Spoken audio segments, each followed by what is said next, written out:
Bonsoir et bienvenue dans ce numéro d'éveil de la conscience de la jeunesse qui permet d'exercer notre discernement par rapport aux événements du temps. Alors avant d'annoncer le sujet du jour, je vous demanderai de vous abonner sur nos prochains numéros. Alors nous parlerons aujourd'hui de la naïveté, sujet dont on ne parle pas, que beaucoup de gens ignorent. Alors c'est quoi la naïveté? La naïveté, c'est une confiance excessive, c'est de l'ignorance totale, de la confiance aveugle qu'on donne à des gens qui nous entourent, des gens qu'on connaît, quoi. Et vous savez, dans ce monde dans lequel nous sommes, beaucoup de gens sont rusés et utilisent cette ruse pour manipuler, calculer et détruire la vie de certaines personnes. Et la majorité des gens qui souffrent, qui sont victimes de cette manipulation, sont des gens naïfs. Eh bien, par là, je vais vous raconter une histoire. Avant de prendre un passage dans la Bible, il y avait une sœur qui avait une confidente, une meilleure amie. La sœur avait l'habitude de tout raconter à son amie, qui est là un des signes de la naïveté. Vous savez, une personne naïve, des personnes naïves, si je peux le dire, sont des gens trop confiants. Les gens qui racontent tout, qui disent tout à leurs confidents, qui n'ont pas vraiment de secret face aux gens qui les entourent. Et la sœur devait se marier, comme il est coutume chez certaines filles d'organiser des soirées d'enterrement de vie de jeunes filles. Et lors de la soirée, la copine de la sœur drogua la sœur afin de payer certaines personnes qui par la suite abuseront de la sœur.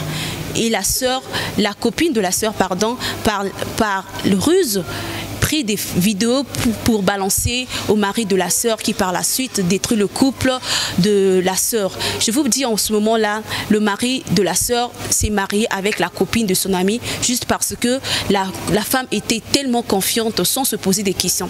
Par là, je me réfère de Samson. Nous tous, nous connaissons l'histoire de Samson dans la Bible.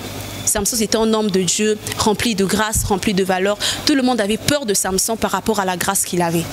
Et Samson, par amour, par naïveté qu'il avait envers sa femme, qui croyait que sa femme l'aimait, alors qu'en vrai c'était le contraire. C'est aussi là un des points pour des personnes naïves. Les gens naïfs pensent que les gens ont une bonne intention en général, que les hommes sont bons, que tout le monde sont comme eux, tout le monde n'ont pas des mauvaises pensées. C'est tout faux et c'est une triste réalité. Samson croyait que sa femme l'aimait avec un amour vrai, alors qu'au contraire, c'était pas ça. Et à chaque fois que la femme de Samson demandait à Samson de lui divulguer son secret, Samson montait. Il y a plus de 3 reprises. Moi, je me demande, Samson, avec tous ses gestes, tout ce que sa femme faisait, pourquoi il ne s'est pas posé des questions? C'est ça, la pure naïveté. Tu ne te poses pas des questions, tes décisions ne sont pas fondées sur des faits réels. Tu donnes ta confiance n'importe comment à des gens que tu trouves comme ça. Et par la suite, nous connaissons tous la suite de l'histoire, Samson a perdu sa grâce. Laissez-moi vous dire, la naïveté dans la vie spirituelle peut causer des dégâts énormes. Tu peux perdre ta grâce tout en étant naïve. Tu peux perdre la face de Dieu, tu peux étouffer ta grâce parce que tu es naïve. Samson a perdu ses yeux. La Bible nous dit que l'homme prudent voit le mal de loin. C'est avec quoi que tu verras le mal venir si tu n'as pas des yeux, si tu es aveugle. Samson a perdu sa grâce. Samson a perdu ses valeurs. Il a payé le prix. L'apôtre Ange Céleste m'a dit une fois que la naïveté a un prix. Derrière toute notre décision, derrière tous nos faits et gestes, il y a un prix à payer. Et le prix de la naïveté, c'est la manipulation. Le prix de la naïveté, c'est la destruction, c'est la confusion. Tu perdras tes valeurs en un rien de temps comme ça. Là. Tu seras ballonné à tout vent, comme à l'habitude de dire mon apôtre. Vous êtes ballonné à tout vent. Laisse-moi parler en lingala parce qu'il y a d'autres. Il y a une vieille dame qui est quelque part, il y a un jeune qui n'a pas étudié, qui n'arrive pas à comprendre le français. Tu es là, Makambotu Balobarana Yozo croire. Babi Sala, sans te poser des questions, ou se poser des questions, tu es là, tu crois à tout. Je ne vous demande pas d'être parano, d'être méfiant, mais je vous demande d'être prudent. La Bible dit que l'homme prudent voit le mal de loin, mais un homme simple attend. Ne seront pas les hommes simples, mais des hommes prudents. Ne seront pas des hommes qui sont ballonnés à tout vent, mais des hommes prudents. j'aimerais éveiller la conscience d'un jeune. Vous savez, de nos jours, il est constaté dans le pays, partout dans le monde, que les vieilles personnes ne meurent plus. Le taux élevé des décès, c'est beaucoup plus des jeunes filles, des jeunes hommes qui meurent. Pourquoi? À cause de la naïveté. Je peux avoir un ami qui me dit, mon frère, ma soeur, s'il te plaît, accompagne-moi chez un féticheur. Tu demandes pourquoi on ira chez un féticheur. J'ai une copine là qui m'a joué en sale coup, je veux qu'elle paye de ses erreurs. Tu arrives là-bas et que le féticheur te demande, c'est lui le sacrifié que tu es venu sacrifier. La personne que tu es venu sacrifier plutôt. Et puis, par naïveté, tu te rends compte que ton ami t'a dupé. On doit éviter certaines choses. C'est pas mauvais de se poser certaines questions et ce n'est pas mauvais de veiller sur son entourage. C'est même ça un point phare. Quand on veille sur son entourage, on saura quelle est la personne idéale à qui on peut se confier.